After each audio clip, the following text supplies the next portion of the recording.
You're listening to the Cyberwire Network, powered by N2K.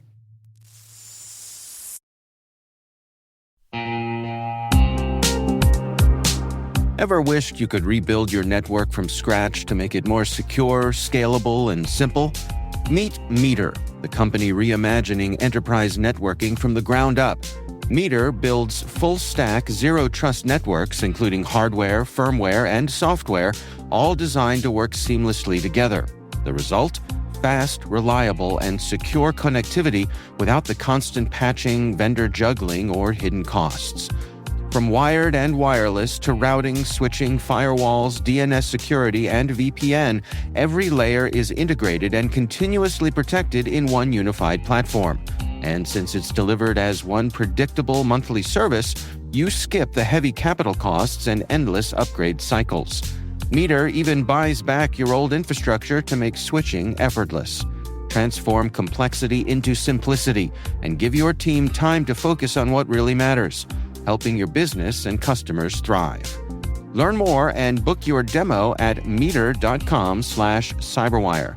That's meter.com/cyberwire.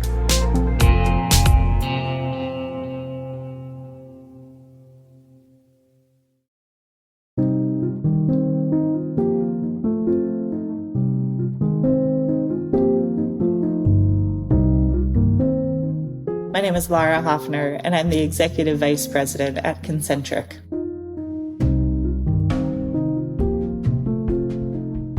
I decided in 7th grade I wanted to be a Naval Intelligence Officer for SEAL teams, and just did not waver from that.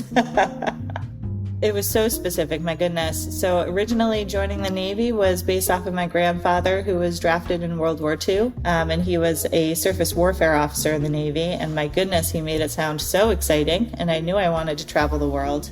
Then I wanted to combine my obsession with learning languages and learning other cultures, and then I wanted to do it in the biggest pressure cooker that I could think of at that time. I knew I didn't want to be a SEAL, I just wanted to be around SEALs.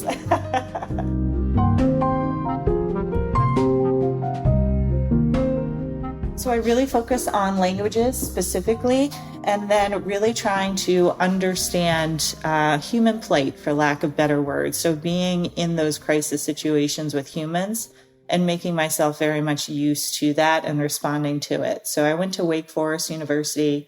I graduated with a communication science degree, and I specialized in hostage negotiation. And then I also had a double minor in Chinese and Spanish. And while I was at Wake Forest, I studied abroad in Taipei, Taiwan to study Chinese, and then also Ferrara, Italy to study some Italian. So I was just trying to expand my scope as much as possible linguistically and culturally, while also focusing on that crisis aspect. So as soon as I graduated college, I went to officer candidate school, and I had applied as an intelligence officer. So normally when you're applying for the Navy, you give them your top 3 jobs that you'd be willing to do. And I just put Naval Intelligence Officer. That was all I wanted to do. And luckily they approved my application. So I immediately went to officer candidate school and then off to intelligence school thereafter. Coming from a not military family, my grandfather was in, but his stories were minimal. So it was very eye-opening, quite the culture shock, but I absolutely loved it. I was fascinated by the prospect of it. Within a couple of months, I left intelligence school early to deploy to Afghanistan in support of a special operations task force out there, which was a bit ironic because once I joined the Navy the summer before, my mother, in all of her sweetness, said she was only going to, quote unquote, allow me to join the Navy because there was no ocean in Afghanistan.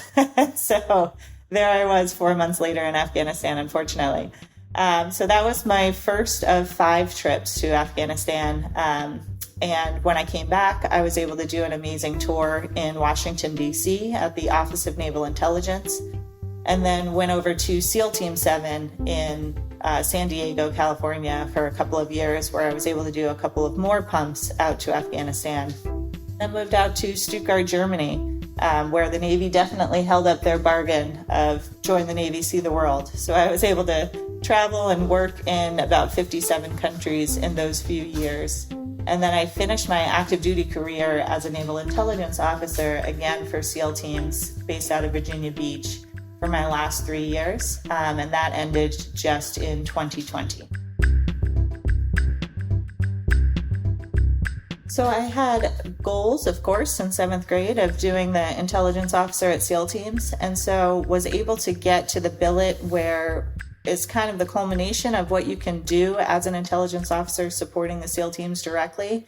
And so I was able to finish that tour in 2020, and after that, there's hardly a billet that's going to live up to that one. So I really wanted to end on that high. I'm still a reservist and drilling out of Washington State now, but ultimately wanted to move over. There's so much that I wanted to do in the crisis and security world, and was able to take advantage of this opportunity with Concentric immediately thereafter. So originally my bosses, Mike Lefevre, who's a retired 3-star admiral, and Roderick Jones, who's a brilliant entrepreneur based out of San Francisco, they completely took a chance on me, someone coming from just 12 years of military experience and going to the civilian sector has a lot to learn, that's for sure.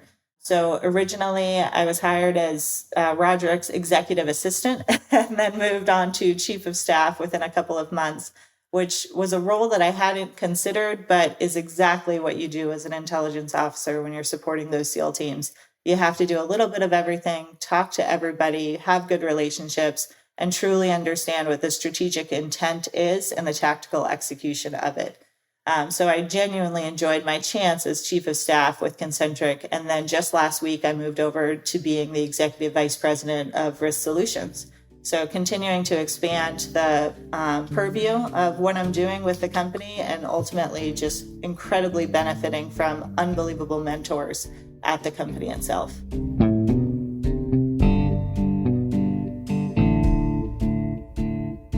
The SEAL teams really teach you to set your ego aside. If you are not a SEAL at the SEAL teams, you are not quite up to snuff. So ego was not really quite an issue throughout the career, but then thereafter, you're so right. You think that you're going to be able to go and do certain things when you get out, and you have to take a chance. Just like they're taking a chance on you, you need to take a chance on them.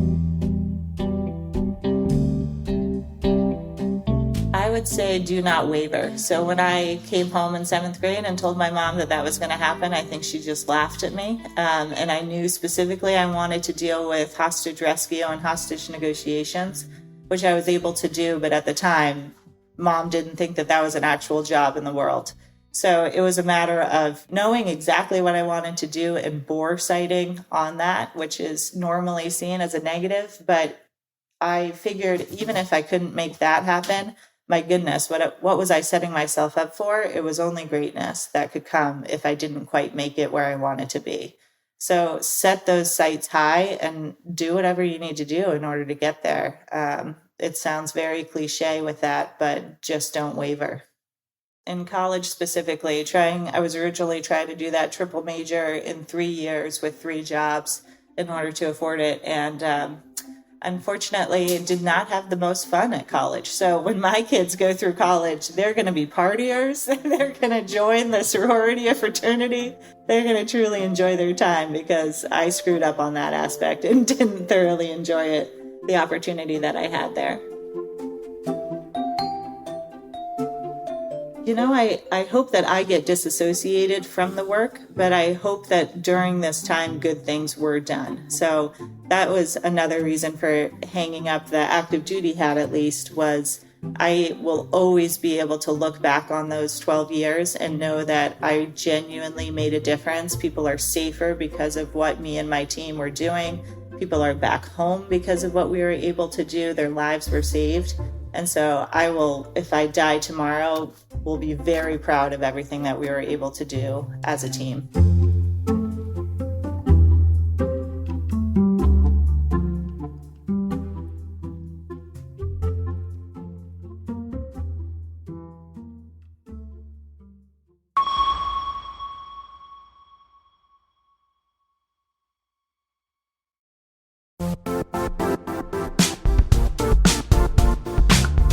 If you only attend one cybersecurity conference this year, make it RSAC 2026. It's happening March 23rd through the 26th in San Francisco, bringing together the global security community for 4 days of expert insights, hands-on learning, and real innovation. I'll say this plainly, I never miss this conference. The ideas and conversations stay with me all year. Join thousands of practitioners and leaders tackling today's toughest challenges and shaping what comes next. Register today at rsaconference.com/cyberwire26. I'll see you in San Francisco.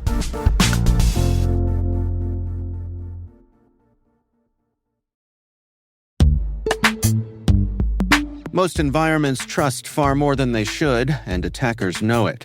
ThreatLocker solves that by enforcing default deny at the point of execution. With ThreatLocker Allow listing, you stop unknown executables cold. With ring fencing, you control how trusted applications behave. And with ThreatLocker DAC, Defense Against Configurations, you get real assurance that your environment is free of misconfigurations and clear visibility into whether you meet compliance standards. ThreatLocker is the simplest way to enforce zero-trust principles without the operational pain. It's powerful protection that gives CISOs real visibility, real control, and real peace of mind. ThreatLocker makes zero trust attainable, even for small security teams.